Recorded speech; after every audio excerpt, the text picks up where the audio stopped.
தமிழ்நாட்டில் கூட்டணிகள் வலுப்பெறுகிற சூழலில் தற்போது கடுமையான போட்டி நிலவி வருகிறது.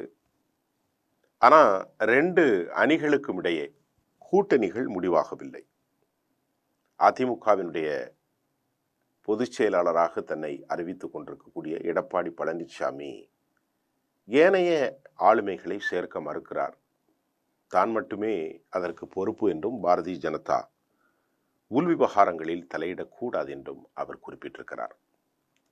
இந்த விவகாரம் பெரும் சிக்கலை ஏற்படுத்தும் நிலையில் அமித்ஷாவை அவர் சந்தித்து வந்த பிறகு பாரதிய ஜனதா இதுவரை இல்லாத அளவிற்கு 50லிருந்து 56 தொகுதிகளை கேட்பதாகவும் அவற்றில் ஒருவேளை அதிமுக வெற்றி பெற்றால் 3 அமைச்சர்களோடு ஆட்சியில் பங்கு என்றும் கடுமையான டிமாண்டை அவர் வைத்த நிலையில் எடப்பாடி பழனிசாமி அவற்றை ஏற்க மறுத்து, இது எமது தமிழ்நாட்டுடைய இயற்கை கலாச்சாரத்திற்கு, அரசியல் சட்ட வடிவு மாதிரிகளுக்கு எதிரானது, நாங்கள் ஒருபோதும் அப்படி செய்வதில்லை, இருந்த போதிலும் இந்த கருத்தை நான் எடுத்து சென்று எமது அதிமுக பிரமுகர்களோடு, மாநிலத்தின் நிர்வாகிகளோடு, மாவட்ட செயலாளர்களோடு நான் சந்திக்கின்றேன், அவற்றில் உங்களுடைய கருத்துகள் வைக்கப்படும் என எடப்பாடி பழனிசாமி டெல்லியிலிருந்து தப்பி வந்துட்டார். இதுதான் மிக முக்கியம். பாரதிய ஜனதாவுக்கு இருக்கிற சிக்கல், தாங்கள் தனித்து நின்றால் அடையாளமற்று போவோம், தமிழ்நாட்டில் தமக்கான வாக்கு வங்கிகள் வெளியாகிவிடும். ஆக மிரட்டல் உருட்டலின் மூலம் அதிமுகவை அவர்கள் சந்திக்க இழுப்பது மட்டுமல்ல, அதை துவம்சம் செய்வதற்கு எல்லா நடவடிக்கைகளும் எடுத்து வருகிறார்கள். உச்சபட்ச தேசிய சாணக்கியனான அமித்ஷா எந்த நிலையிலும் அதிமுகவை விற்றுவிடுவதற்கு அவர் தயாராகவும் இல்லை. அதிமுகவின் முதுகில் ஏறி தங்களின் அடையாளத்தை உறுதிப்படுத்துவதற்கு சனாதனம், RSS மற்றும் பாரதிய ஜனதா பிரமுகர்கள் பலவாரியாக முயன்றார்கள். இதற்கிடையிலே நமக்கு கிடைத்திருக்கிற ஒரு ஆதாரப்பூர்வமான சோர்ஸ்ல பாரதிய ஜனதா விரும்பக்கூடிய தொகுதிகள் என்ன பட்டியல் தற்போது வெளியாகி இருக்கிறது. பாரதிய ஜனதா இந்த தொகுதிகளைத்தான் கேட்கிறதா? ஏனென்று சொன்னால் நேனார் நாகேந்திரன் இந்த பட்டியலை கொண்டு கொடுத்ததாகவும் சொல்லப்படுகின்றது. அந்த விவகாரம் இப்பொழுது வெளியே வந்திருக்கிறது. தற்போது பாரதிய ஜனதா நேனார் நாகேந்திரன் மூலம் என்னென்ன தொகுதிகளில் தாங்கள் போட்டியிடுவோம் என்பதை அவர்கள் கேள்வி கேட்டது மட்டுமல்ல, ஆதாரமாக கொடுத்திருக்கிறார்கள். அந்த தொகுதி பட்டியல் தற்போது வெளியாகி இருக்கிறது. அவற்றை நாம் இப்போது பார்ப்போம். முதலில் பாரதிய ஜனதா கேட்கிற தொகுதிகள் திருத்தணி, காஞ்சிபுரம், ஆவடி, அம்பத்தூர், துறைமுகம், மெட்ராஸ், சென்னை துறைமுகம், சென்னை 1000 விளக்கு, மயிலாப்பூர், தாம்பரம், திருப்போரூர், சிங்காநல்லூர், கோவை தெற்கு, திருப்பூர் வடக்கு, திருப்பூர் தெற்கு, தாராபுரம், அரவக்குறிச்சி, ஈரோடு கிழக்கு, மொடக்குறிச்சி, ஒசூர் தளி, திருவண்ணாமலை, பழனி, திருக்கோயிலூர், ஸ்ரீரங்கம் திருச்சி, திருச்சிராப்பள்ளி கிழக்கு,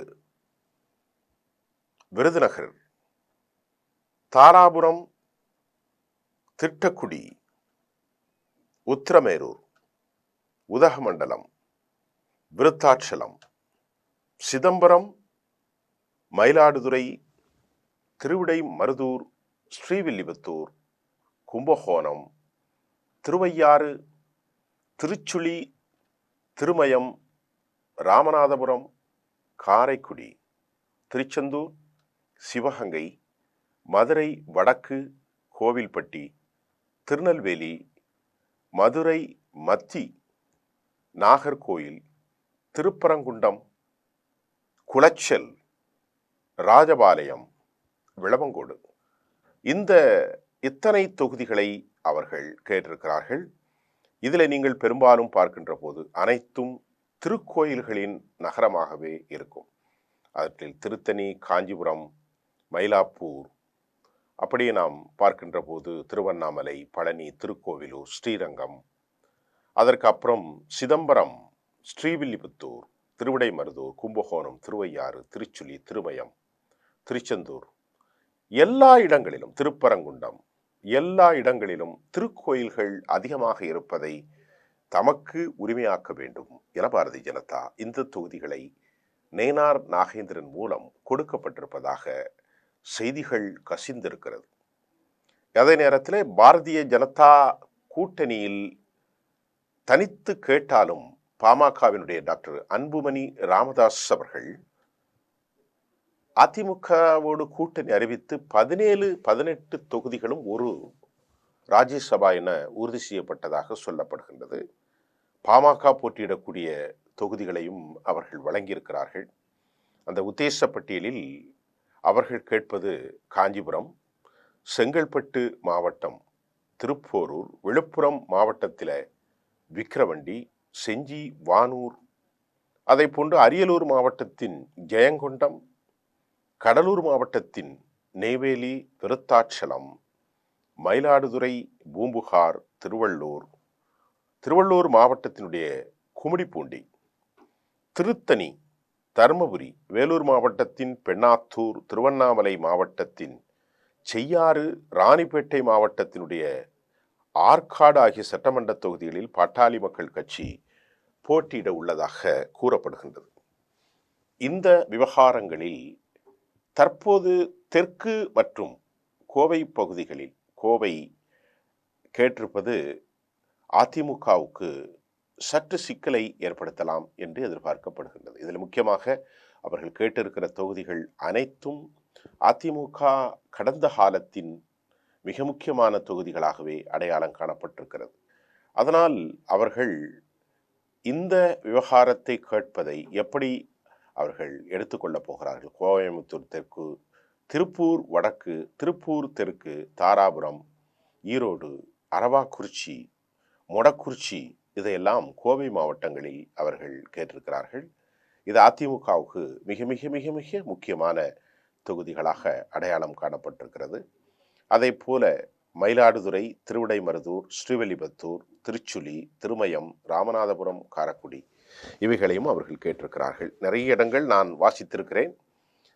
ஆகவே இந்த கூட்டணி முடிவுக்கு வருமா அல்லது அந்த கூட்டணி தொடருமா என்பதை தாண்டி நேனார் நாகேந்திரன் இவற்றை முறைப்படி மத்திய அமைச்சர் அமித்ஷாவினுடைய உத்தரவின் பேரில் தமிழ்நாட்டில் இருக்கும் தேர்தல் பணிக்குழு அடையாளம் கண்ட இடத்தில் இவற்றை கொடுத்திருக்கிறார்கள். அண்ணாமலை எந்த விதமான பணியிலும் நேரடியாக ஏற்படுத்தப்படாமல் அவருடைய கிரீம்ஸ் இல்லத்தில் சந்திக்கக்கூடிய அளவிற்கு பாரதிய ஜனதாவினுடைய மாநில தலைவர் நேனார் நாகேந்திரன் ஒரு உறவோடு இவரை சந்தித்து வருகிறார் என்கின்ற தகவல்கள் தற்போது கசிந்திருக்கிறது. உண்மையில் இந்த தகவல்கள் உண்மையாக இருந்தால் அதை எந்த அளவிற்கு இரண்டு கட்சிகளும் கையாளப் போகிறார்கள் என்பதை நாம் பொறுத்திருந்து பார்ப்போம். நன்றி.